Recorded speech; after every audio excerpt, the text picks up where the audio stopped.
all three of you at some point referenced, or in one way or another, this decision to pursue or not pursue private practice. So as one of your stereotypical doctoral students who's considering that path, what were the factors that went into that decision making?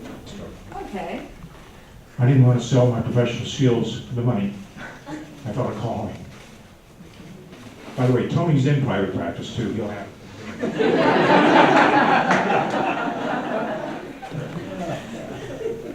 Mine started actually very practically. The name Mike Shanazarian was used at the beginning of this conference, colloquium. While I was here, I had an interest in applying for vocational counseling to a private practice, integrating it. And so one of the things that I did is I actually went down to Tampa and spent a little time with Mike. And it was mind-opening and very instructive, and taught me very quickly that it was a lot more than just what I was learning clinically. He is very adept. He's got a great business model. He knows what he's doing. He's got a passion for that. He's obviously been very successful. So I also, after I graduated from the program, went to go work for a psychologist in Winter Park. And it was also at the time when managed care was coming on with full force. And I watched his practice disappear. In fact, I still to this day believe that's partly what caused his stress to the point where he died of a heart attack in his front yard. Is I knew for a fact that he was taking savings, equity in his practice and putting it back into paying monthly bills. So his practice was disintegrating before his eyes.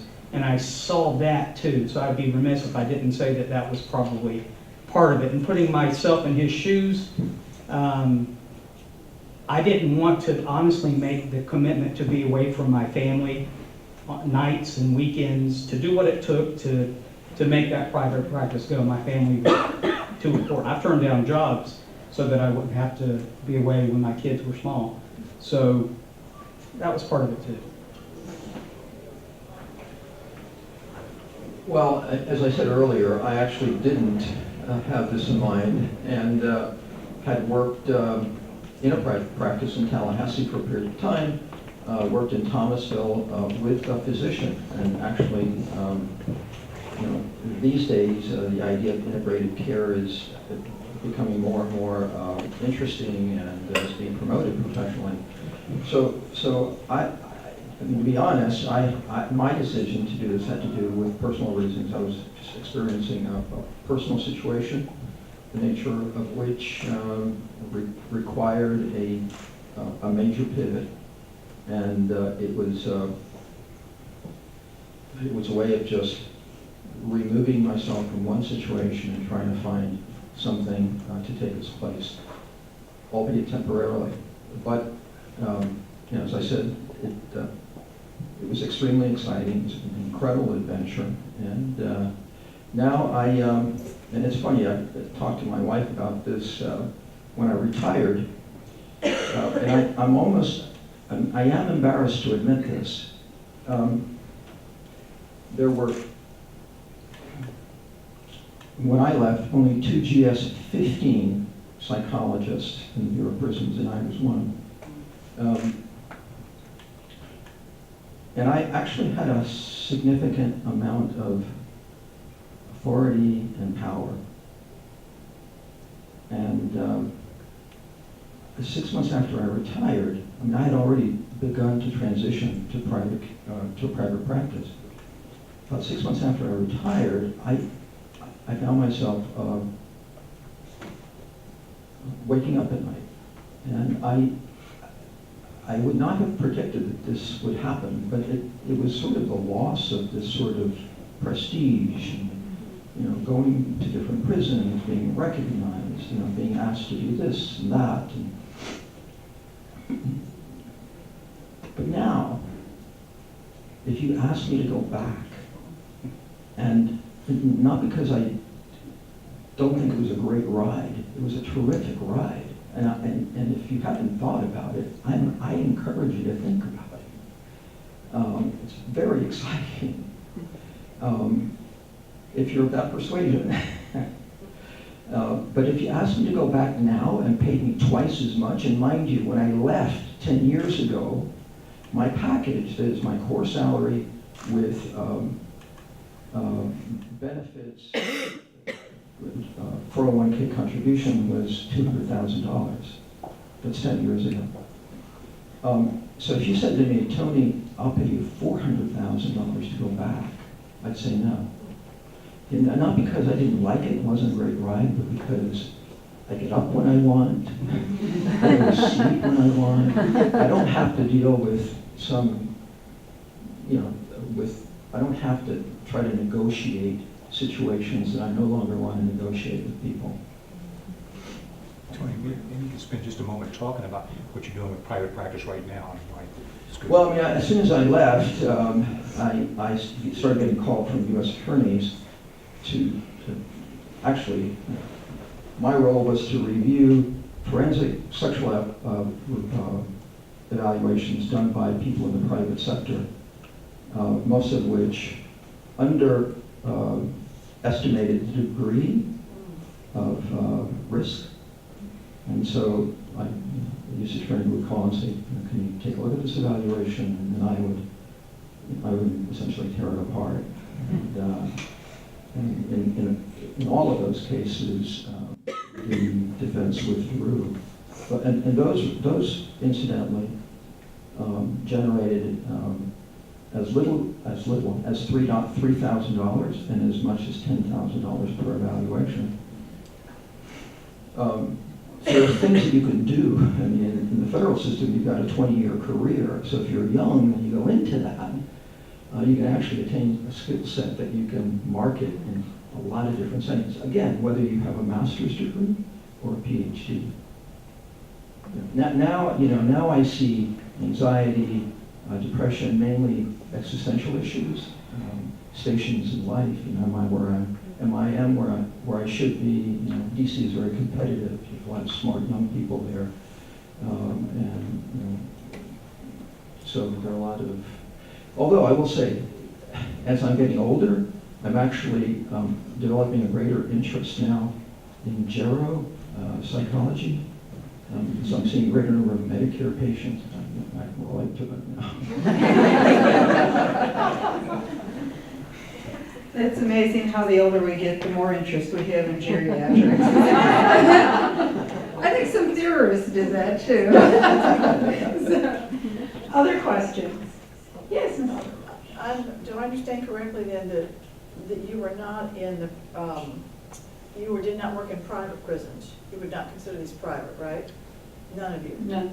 So what do you think about this push to privatize prisons? And actually, I was going to ask the same question because all of you. Great minds think alike. She always says that. All of you talk about the financial remuneration. Is that the same in private prisons, or does they cut other things? And this would be for Dr. Carter. I guess, do they lower the salaries, or is it still the same? Or?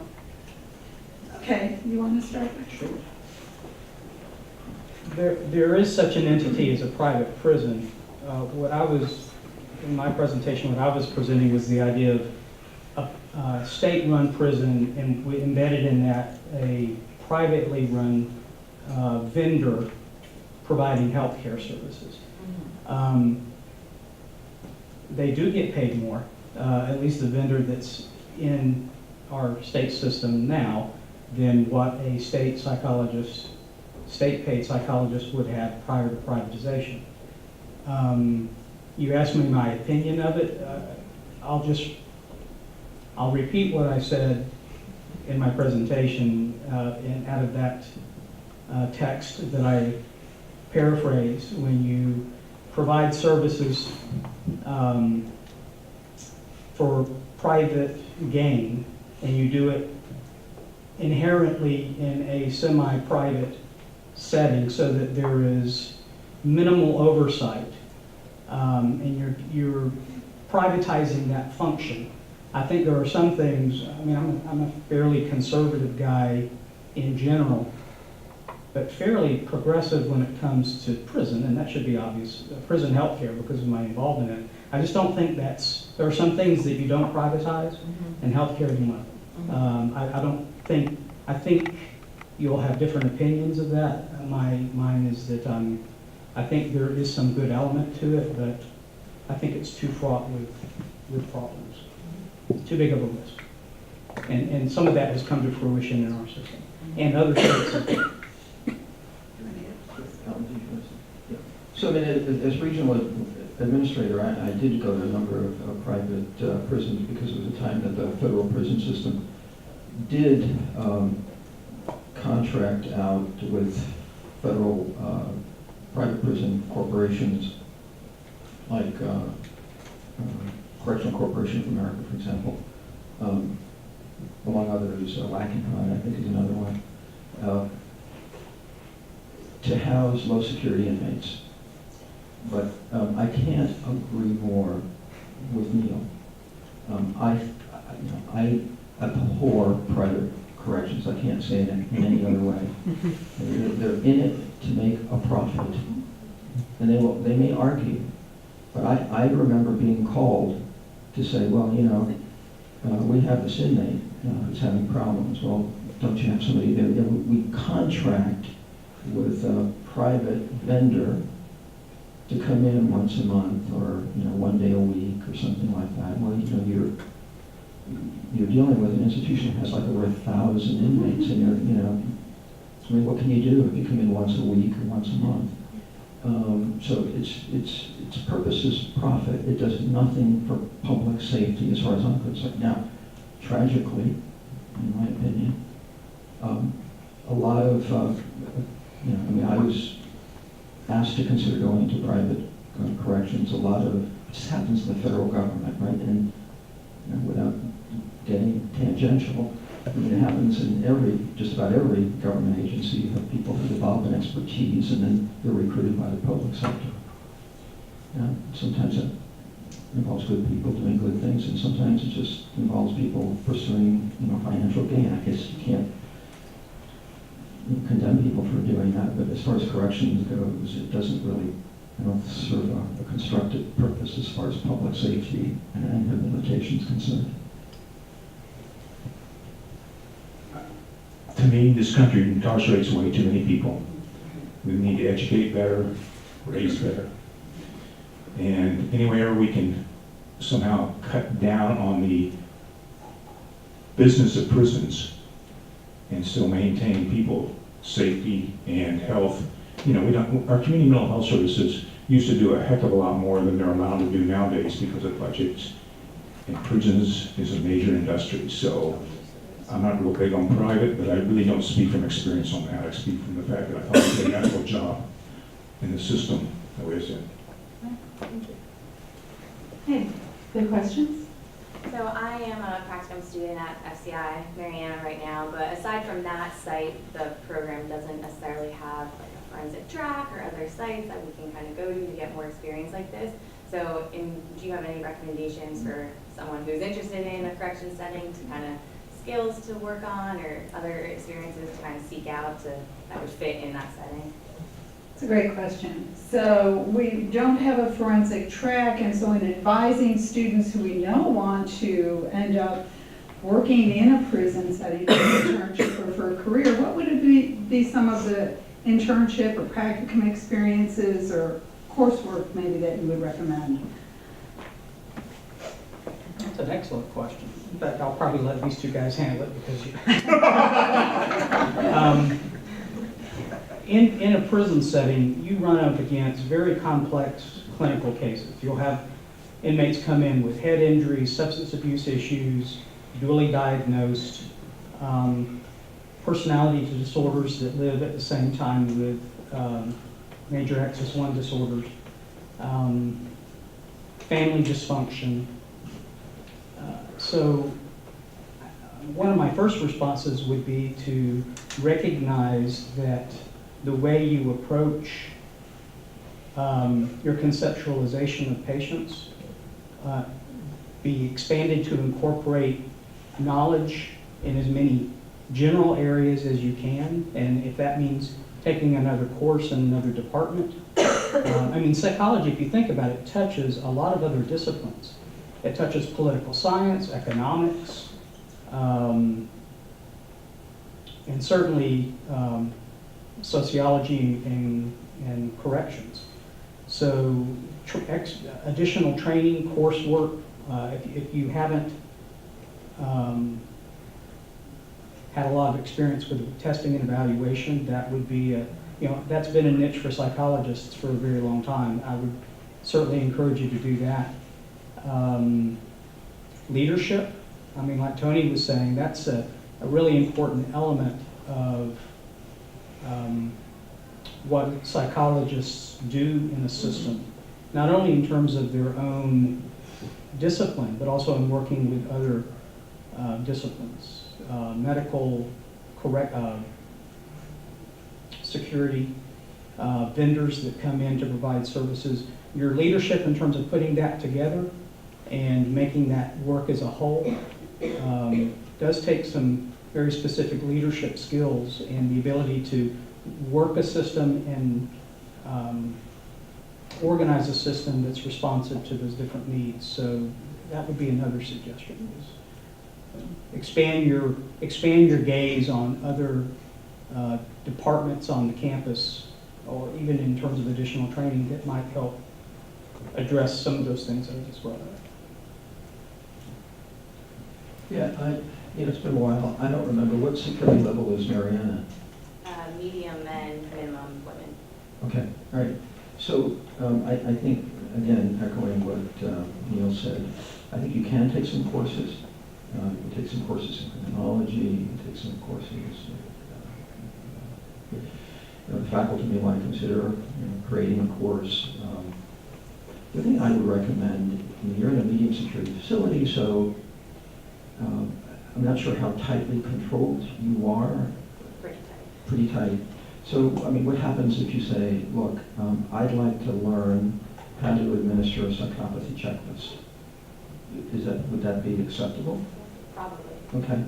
So I would do that. I would see if, again, I've been out of the system for a while, because I know that when I was in the central office that we created these institutions and tried to put all our sex offenders in various institutions. So I don't know if you have any sex offenders. You do. 50%. Yeah, 50%. So that was one thing. So I would say I want to learn how to apply the razor or the static 99. These are actuarial instruments. Right? These are actuarial instruments, like insurance, and they're actuarials. And then there's this difference of opinion as to what predicts risk for sexual reoffending. But those are like very common. So you can say, look, I'd like to learn to use a static 99, and then just sort of incorporate that into your resume. That's what I would do.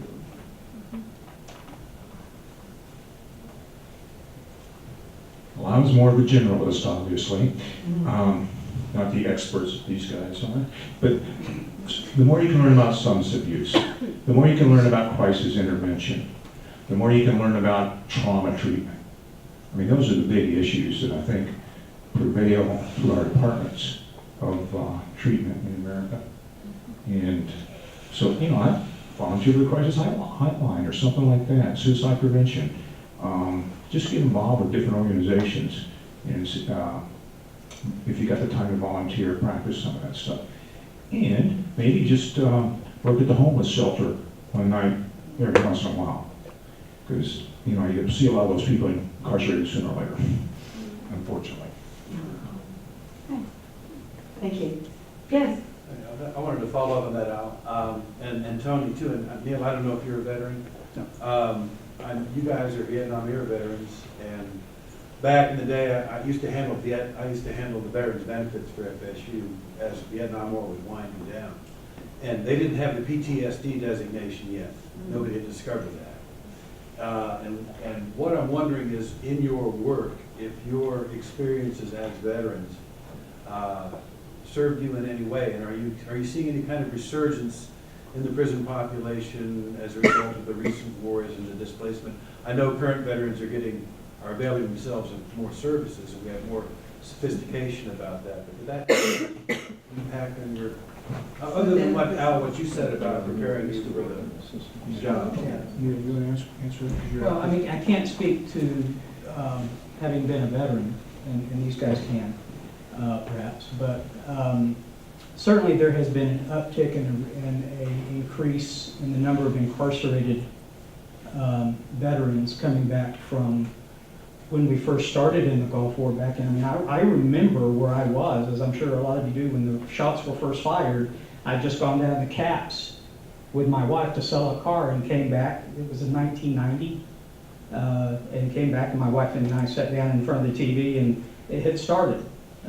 You know, the very first part of what has turned out to be a 25-year involvement. But that aside, yeah, there has been an uptick in the numbers of inmates who are also veterans that come back and that also find themselves in inpatient units where I've done most of my work, dealing with either in instances of dealing with PTSD symptoms and not being able to do it very successfully, not having access to services on the outside, which was been very well publicized, and I think they're making some inroads in that, but just the amount of time that it took for them to access services on the outside. So yeah, there's definitely been an uptick. I can also tell you that quite a few colleagues have gone, that I worked with, have gone on to work for the VA. And so, not to disparage corrections, I think that's great, but if you really want to know where the job security is these days, it's in the VA and will be for the next 60 years. I mean, just because of the what's transpired in the last 20, 25 years. You know, I haven't worked in the system for almost 10 years, so I'm not sure what's going on with Gulf War type Middle East, Iraqi, Afghanistan veterans.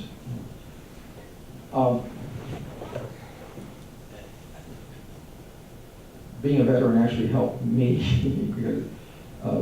negotiate my way through the system because it's kind of militaristic, sort of, lieutenants, captains, yes sir, no sir, that kind of thing. So that was helpful, and there were veterans, Vietnam era veterans in the federal prison system. I never really had, Bob, I never really had people who came to talk about that. As you probably know, I think it was just sort of not conceptualized fully, and it was probably just it just didn't get the attention that it's getting now. I mean, my dad had a bit of a problem after he came back from World War II. He started drinking, and I didn't know that until later. So I think this is something that goes back to the Civil War and World War I and World War II and probably the Revolutionary War. In Montana, because I was one of the few veterans, I ran one of the original Veterans Center groups for a couple of years. And so that gave me more familiarity with the topic. But I stayed in aviation with the National Guard until 16 years ago. So I was still dealing with the military, and the government gives you extra time off to go do it with pay. So I was double dipping, which is nice. I'm now double dipping with my retirements, thank you. So to me, I work at TCC, and the veterans are still coming in, Bob, and I'm still talking to them, and they are a lot more services. But I'm tempted to say we need one more prison, and that's for the politicians to keep getting involved in this. Thank you. Unfortunately, we're out of time for any more questions. Just want to give, before I hand it over to Dr. Osborne to close up, the doctoral students who are in the audience right now, you've heard the panel say trauma, substance abuse, and what's that? And crisis counseling. Now, you do not have course requirements to take those courses, but just as a reminder, We do have those courses. We have a substance abuse counseling course. We have a trauma counseling course. We have a medical aspects of disability course that the master's students are required to take. And so I would encourage you all, as you're putting together your program to study, if you're interested in going into the prison system, or as I mentioned, the Veterans Administration, that this would be something to consider. So, Very brief, I just wanted, yeah, go right ahead. just very, very brief. I just alluded to this earlier. I just want to restate it, just because I know that there are so many women in these programs here at FSU. There is a special role for women. I really believe that. Now, there are some risks associated with that, but on many occasions, I think there is a disposition or a temperament that's perceived by inmates, whether they're female inmates or male inmates. And it makes a difference to them if the counselor, the treatment specialist, the psychologist is a woman. So please don't be dissuaded by the challenges, because I think there's a real need there. Turn this over to Dr. Osborne. Well, what I was going to do is have our panelists see if they have any closing thoughts one last thing they want to share with the group. That was your Learn as much as you can in as many ways you can. Life's full of challenges. Alan touched on the concept of humility a couple of times in his presentation, and I couldn't agree more. It's something that we don't, I don't think, teach enough, and I try to instill in the students that I work with. But Robert Frost once said that we all operate from insufficient knowledge. And if you take that concept and apply it to what we do as counselors and therapists, we really do look to our clients, or at least should look to our clients, as masters of their own story. Now, that doesn't mean that the story always needs to be accurate. We know that sometimes, especially with prison inmates, they're at times pretty poor historians. But it does mean that we can learn from how they tell their story. Even if there are inaccuracies or embellishments, it tells us something. So the ability to be taught and to, from a perspective of being, from a perspective of service and maintaining a level of humility that allows us, even with the education and experience that we have, to learn from them sometimes as much as they learn from us. So I would encourage you to ponder on that as you continue to learn and take courses and go out and do your practicums and internships. And feel free to contact us. Fair Very enough. good. You. Okay. Well, hopefully today has been enriching for you in terms of expanding your knowledge of your own career options, as well as your knowledge about what it's like to work as a counselor and a psychologist within a prison setting. Hearing that there's room for all of us, if you've got an interest in that. These gentlemen will be available right afterwards if you didn't get your question answered and you want to pick their brain a little bit. But could you please join me in applauding them?